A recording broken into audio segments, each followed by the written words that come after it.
నమస్తే. శ్రీ గురుభ్యో నమ. శ్రీమాత్రే నమ. ఆదిత్యాయ చ సోమాయ మంగళాయ బుధాయ గురు శుక్ర శనిభ్యే రాహవే కేతవే నమ. మనం ఈ ఖగోళ శాస్త్రంలో రకరకాలుగా గ్రహాలు మారుతూ ఉంటాయన్నది తెలుసు. అయితే జ్యోతిష్యానికి వచ్చేసరికి మనందరం కూడా ఎప్పటికప్పుడు మన యొక్క స్థితిగతుల్ని తెలుసుకోవడం, మనం రాసే మార్పుల వల్ల, గ్రహ మార్పుల వల్ల రాసుల్లో జరిగేటువంటి మార్పులు చేర్పులు ఏముంటాయో అది మనం తెలుసుకుంటాం. ఇంతకీ ఈ గ్రహమాలిక యోగం ఎప్పటి నుండి ఎప్పటి వరకు అంటే ఇప్పుడు 2024 ఆగస్టు 27వ తారీఖు నుండి, ఆగస్టు 27 నుండి సెప్టెంబర్ 4 అంటే దాదాపు కేవలం 9 రోజులు మాత్రమే ఈ గ్రహమాలిక యోగం కనబడుతుంది. ఈ 9 రోజులకు అంత ప్రత్యేకత ఉంది అంటే, ఏదైనా మంచి చేయాలంటే మనము ముహూర్తం ఎందుకు చూసుకుంటాం? ఆ మొదటి రోజు వల్ల కదా. ఈ ముహూర్తం సర్వకాలం ఉండదు కదా.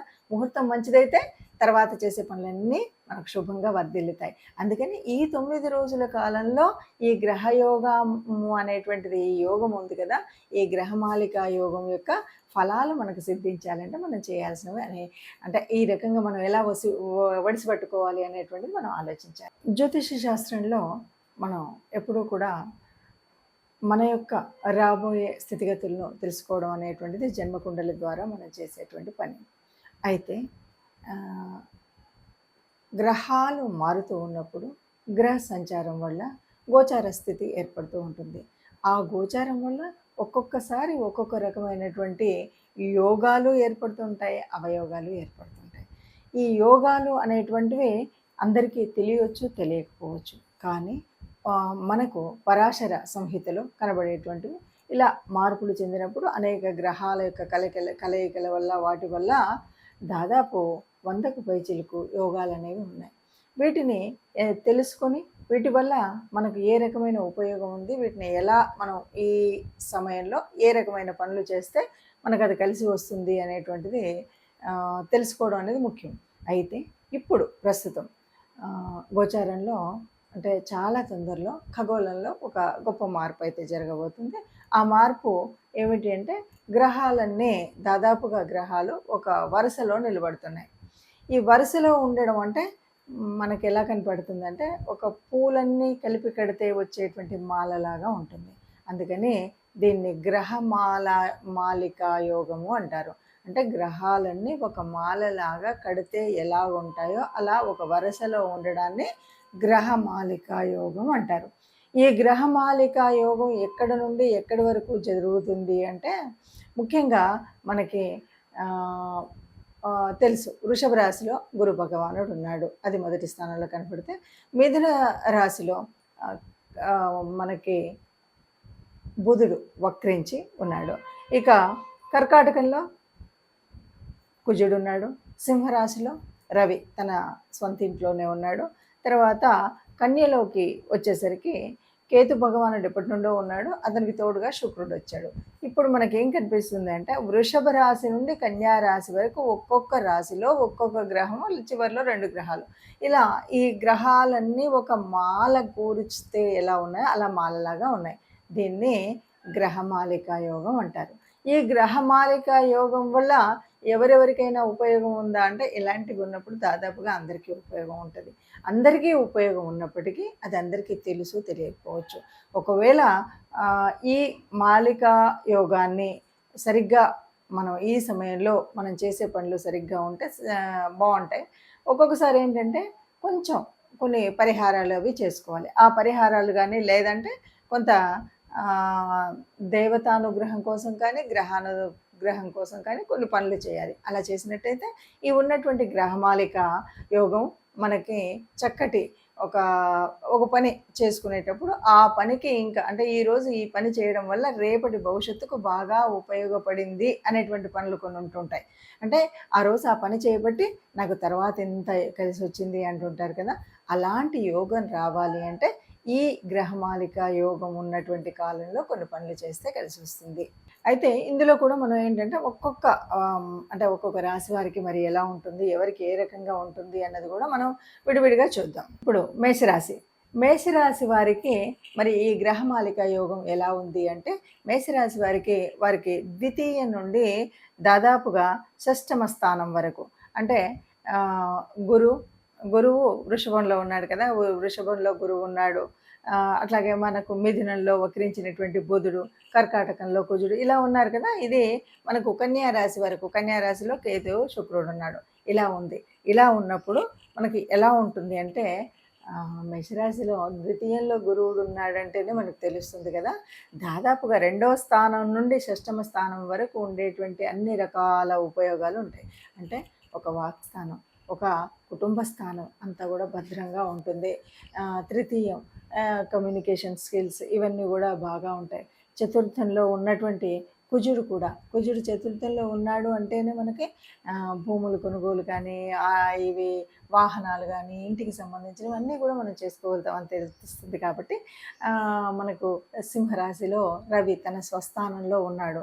అంటే చూడండి పంచమంలో ఉన్నటువంటి రవి ఇది చక్కగా తమ సంతానానికి మంచి గవర్నమెంట్ ఉద్యోగాలు వచ్చేటువంటి పరిస్థితి. ఇలాగా మనకు షష్టమంలో మరి శుక్రుడు ఉన్నాడు. అంటే షష్టమ స్థానము అంటేనే మనకేంటంటే ఇది ఏదైనా రోగాలు ఇలాంటివి ఉంటాయి కదా!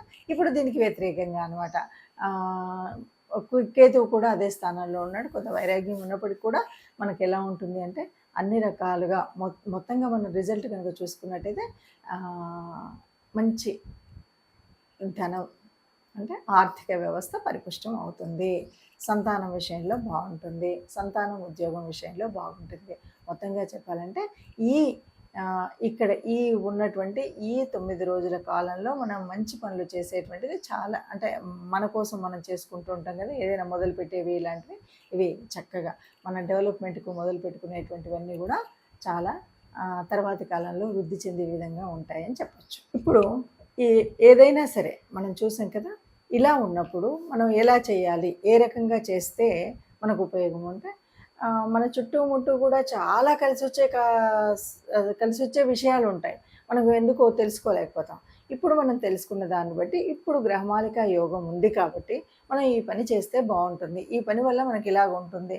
అంటే ఈ గ్రహమాలిక యోగం నేనున్నటువంటి నా రాశి నుండి ఇన్నో స్థానంలో ఉంది, 5వ స్థానంలో ఉంది, 6వ స్థానంలో జరుగుతుంది, 7 నుండి 9 ఇలాగా మనకి తెలుస్తుంది. కాబట్టి ఇలా తెలిసినప్పుడు ఈ గ్రహాలు ఈ రాసులలో ఉన్నప్పుడు మనకి ఈ గ్రహాల వల్ల కలిగేటువంటి ఉపయోగమైనటువంటి పనులు ఏమున్నాయి, దాన్ని మనం ఏం చేయొచ్చు, ఏం చేస్తే జీవితంలో ఇక సుస్థిరంగా ఉండడానికి కొంత మంచి జరిగేటువంటి అవకాశం అయితే ఉంటుంది. అయితే ఏదైనా సరే అన్ని గ్రహాలు అందరికీ యోగించవు కదా! అందరికీ ఇదేమో మనం జన్మకుండల్లో చూసుకునేటువంటిది కాదు కదా! గోచారంలో చూస్తున్నప్పటికీ మరి అన్ని గ్రహాలు యోగించే గ్రహాలు ఏవి ఉన్నాయి, యోగించని గ్రహాలు ఏవి ఉన్నాయి అనేది ఒక సంశయం అయితే ఉంటుంది కదా! ఎప్పుడూ కూడా అన్ని గ్రహాలు యోగించినప్పుడు మరి ఈ యోగించనివి కూడా ఉండి గ్రహమాలికలో ఉంటే ఏమవుతుంది? అలాంటప్పుడు మనం చేయాల్సినటువంటి పరిహారం ఏదైనా ఉందా అంటే తప్పకుండా మనం చేయాల్సిన అతి ముఖ్యమైనటువంటి పరిహారం మొట్టమొదటిది ఏంటి అంటే మనం తప్పనిసరిగా నవగ్రహ మండపానికి వెళ్ళాల్సిందే. నవగ్రహ మండపానికి వెళ్ళి ఇక్కడ మరి చూడండి తెలియకుండానే ఈ గ్రహమాలికలు ఎవరెవరు ఉన్నారు, గురు భగవానుడు ఉన్నాడు, చిట్ట చివర శుక్రుడు ఉన్నాడు. అంటే గురు శుక్రులు అనగానే మనకు ఎన్నో రకాల పుణ్యాలను ఇచ్చేటువంటి గ్రహాలు ఈ రెండు. ఈ ఇద్దరి మధ్యలో మిగతా గ్రహాలు ఉన్నాయి.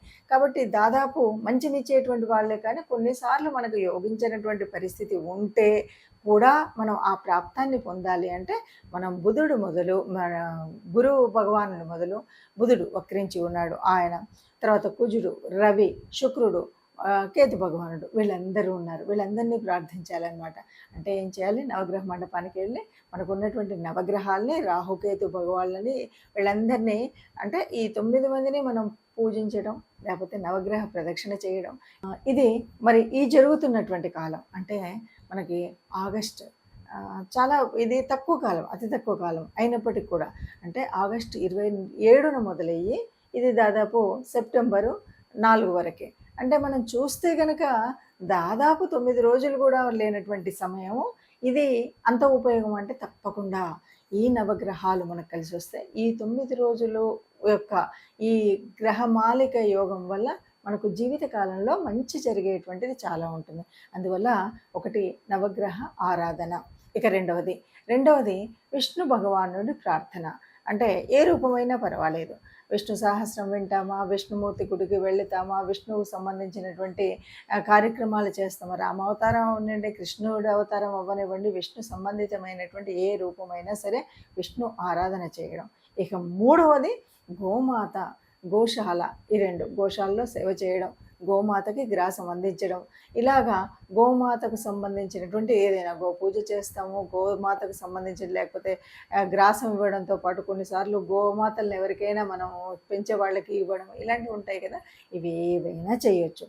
అంటే మొత్తంగా మనం చేయాల్సిన పరిహారంలో 1 నవగ్రహ ఆరాధన, 2 విష్ణు ఆరాధన, 3 గోమాత ఆరాధన. ఈ 3 చేసినట్టయితే ఎవరికీ కూడా అనుకూలించిన గ్రహాలు ఈ గ్రహమాలలో ఉన్నప్పటికి కూడా ఇది బాగా యోగించే స్థితి అయితే ఉంటుంది.